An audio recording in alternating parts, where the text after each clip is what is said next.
Olá, Vitor Ferreira, Caminhando com Cristo, nossa reflexão para esta quinta-feira. E o tema hoje é bastante interessante e eu sugiro que você estude-o com muito cuidado, muito carinho. Nós vamos fazer aqui alguns comentários, tá? Vamos ler, como eu já disse, os textos bíblicos, alguns, mas não todos, né? É simplesmente um comentário, né?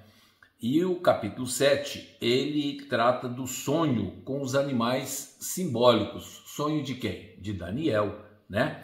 E isto ocorreu no 6º século antes de Cristo, tá? Foi a segunda visão de Daniel. E logo no verso 3, então capítulo 7, verso 3, diz lá: 4 animais grandes, diferentes uns dos outros, subiam do mar, né? E no verso 2, ele disse assim: na minha visão da noite, eu olhei e vi que os 4 ventos do céu agitavam o mar grande. O mar grande, quando se refere aqui, está falando ao mar Mediterrâneo, tá? E faz uma diferença, né, do Mar da Galileia e do próprio Mar Morto, ok? O mar, com frequência, é usado em diferentes linguagens para simbolizar o mar da humanidade, mar muita gente, tá? Na Bíblia, ela se refere a povos e nações. Então, quando fala subiu do mar, subiu do meio do povo, tá ok? Então tem uma referência bíblica, a gente vê isso tudo na Bíblia, tá? Só para você ter uma ideia, quando fala lá dos animais, né? De 4 animais, o verso 17 do capítulo 7 diz lá: estes grandes animais, o que eram isso? O que eram? Ele explica que são quatro reis que se levantarão da terra. Então, os animais que Daniel está sonhando aqui, o próprio Daniel, na visão dele, no verso 17, explica, são 4 reis, tá? Ou reinos, né? Então, o primeiro era como leão, né? E aí nós podemos dizer que o leão com asas é um dos símbolos mais comuns usados nos antigos monumentos da Babilônia. Então está tratando aqui da Babilônia, né? Cujo império foi de 605 a 539 antes de Cristo, né? O leão era considerado o rei dos animais. Essa expressão sobreviveu até os nossos dias, né? Quem é o rei do animal? O leão, né? Babilônia, que foi representada pela cabeça de ouro da imagem, lembra lá da cabeça de ouro da imagem? Era o primeiro e o mais nobre de todos os reinos, dominante como o rei da floresta, veloz e de longo alcance como a águia. Por que as asas? As asas da águia representam a rapidez com que o leão fez conquistas, né? Em poucos anos, Nabucodonosor, lá da Babilônia, tornou-se senhor da maior parte do mundo conhecido. É só buscar nos livros de história, né? No entanto, foram-lhe arrancadas as asas. Assim como um império é personificado em seu governante, a perda do raciocínio do rei e do seu poder real podem ser retratadas pelo arrancar das asas, né? Aí vem o outro animal. Continuei olhando no verso 5 e vi o segundo animal, semelhante a um urso, o qual se levantou de um lado, tendo na boca 3 costelas entre os dentes, e foi-lhe dito: levanta-te, devora muita carne. Aí está falando do Império Medo-Persa, que reinou de 539 até 331 antes de Cristo, né? E tudo aí tem a sua explicação. O Império Medo-Persa é representado então por um urso. Uma espécie muito grande desse animal já foi encontrada na Média, um país montanhoso, frio, acidentado, né? E coberto de florestas.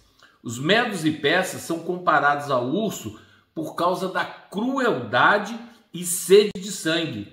o urso é um animal raivoso e cruel, era o Império Medo-Persa. Menos nobre do que o leão, o urso ilustra a deterioração progressiva, que é uma das características lá da estátua de Daniel, que a cabeça é de ouro, mas depois o peito já não é mais de ouro, né? Depois do leão, o urso era o animal selvagem mais temido do Antigo Oriente. Sendo provocado, o urso normalmente fica furioso e feroz, né? Depois disso, no versículo 6, vamos falar das 3 costelas. Ele fala aqui 3 costelas. O que tem a ver 3 costelas na Bíblia, né? Tá falando aqui é o seguinte, que ele tinha 3 costelas na boca, dando a impressão de que aquele urso havia acabado de atacar outro animal. E animal é o quê? É um reino, né? Um animal é um reino. Nós falamos aqui atrás e está lá no versículo 17. Ciro tinha acabado de absorver 3 impérios, o da Babilônia, né?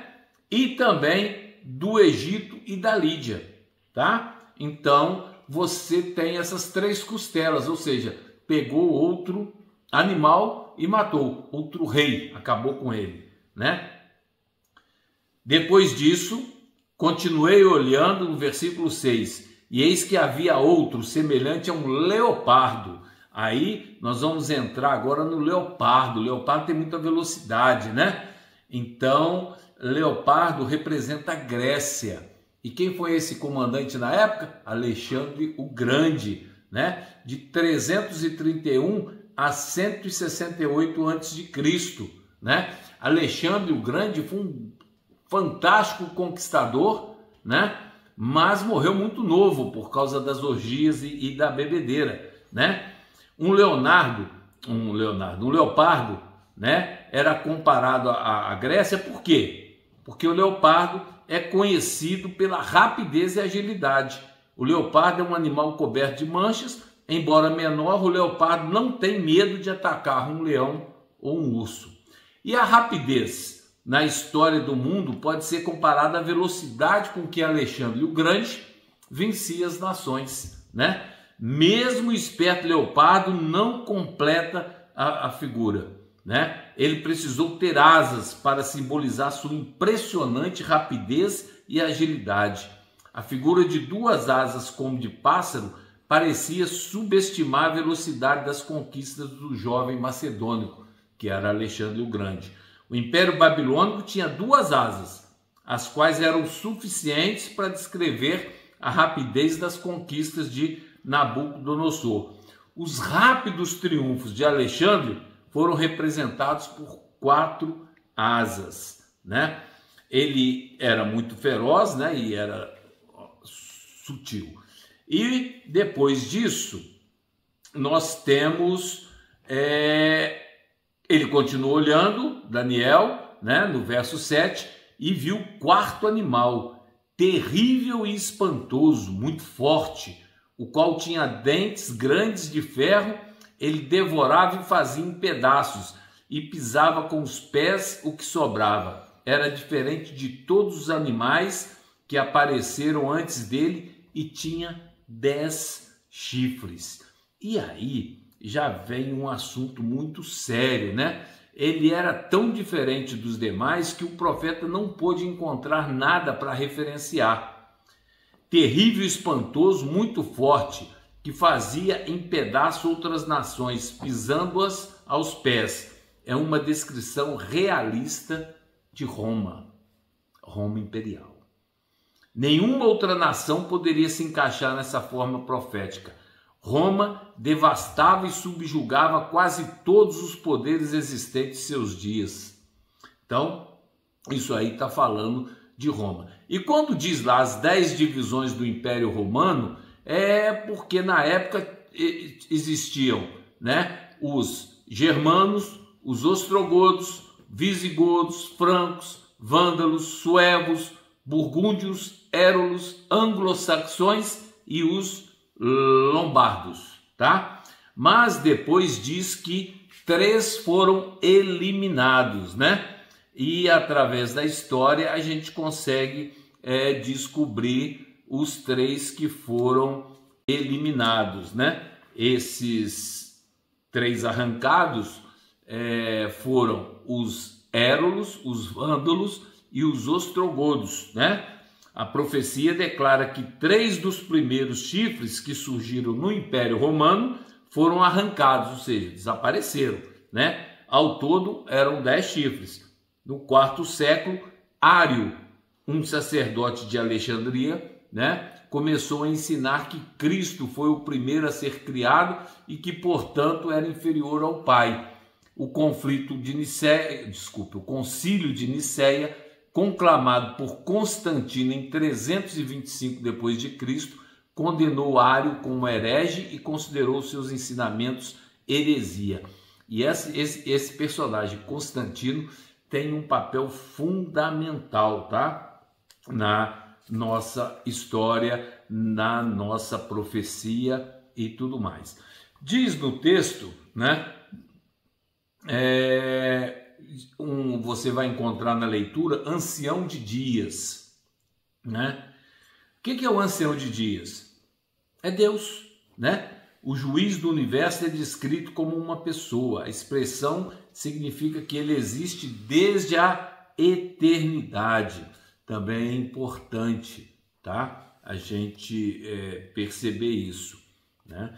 E diz um verso muito interessante, que é o 25, que esse poder iria proferir palavras contra o Altíssimo, destruir os santos do Altíssimo e tentará mudar os tempos e as leis. Eles serão entregues nas suas mãos por um tempo e tempos e metade de um tempo. E aí nós temos que estudar o que é tempo, metade de um tempo e outro tempo, né? Então a gente vai ver, são 1260 anos, tá? Isso a Bíblia explica aqui, você acha nos versículos explicando o que é tempo, tá? Então, veja bem, o que aconteceu? Foi a Idade Negra, né? Aquela a parte escura, né? E houve uma perseguição da Igreja Romana, né? Muito grande, né? Então, nós tivemos aí uma perseguição acentuada, né? É muito interessante isso. E essa história vale a pena você ver, né? Entra naquele período das cruzadas, né? Nas vendas de perdão, né? E tudo mais. Então é um período muito sangrento, né? O povo de Deus sofreu muito, né? E isso aí fica representado por um poder que existe até hoje, né? Certo? E ele vai existir até o final, né? Só que não é um poder do bem, é um poder que, infelizmente, é do mal. Vai proferir palavras contra o Altíssimo, tentar mudar os tempos e as leis, né? Então, mudar os tempos e as leis, se você pegar, por exemplo, os 10 mandamentos que contemplam na sua Bíblia, pega a Bíblia que você tem aí, vai lá e vê os 10 mandamentos. E depois você vai e vê os 10 mandamentos do catecismo e vê se tem alguma diferença. Observe a diferença que tem. Analisa direitinho o 4º mandamento da lei de Deus e o que está no catecismo. O que a lei de Deus condena, o que não está sendo contemplado no catecismo, lá nos mandamentos da Igreja Católica. Faça uma análise sem paixão com relação a isso. E depois continue a estudar. Recomendação, pega a sua Bíblia católica, a Bíblia Ave Maria, vá lá nos 10 mandamentos, tá? Tá lá em Êxodo, você vai achar também Deuteronômio, veja os 10 mandamentos e depois compara com aquilo que é ensinado, né, na Igreja Católica e vê se tem alguma diferença. Faça uma análise dessa e comece a se questionar o que está certo, a tradição, o que foi Constantino fez, o porquê que fez, foi uma jogada política, tá? Para agregar e satisfazer a gregos e troianos, como diz o ditado. Enfim, vale a pena refletir sobre isso. Não tire conclusões apressadas, analise se está aqui a Bíblia, se eu creio na Bíblia, está aqui. E por que o outro mudou? E procure se informar. Entre em contato conosco, fale conosco e nós vamos estudar isso devagarzinho, com bastante calma, mas é importante. Esse versículo é um versículo de conversão para o protestantismo de muitas pessoas. Conheço muitas pessoas que, ao analisar esse versículo, fazer uma análise, por exemplo, da mudança dos tempos e das leis, tá?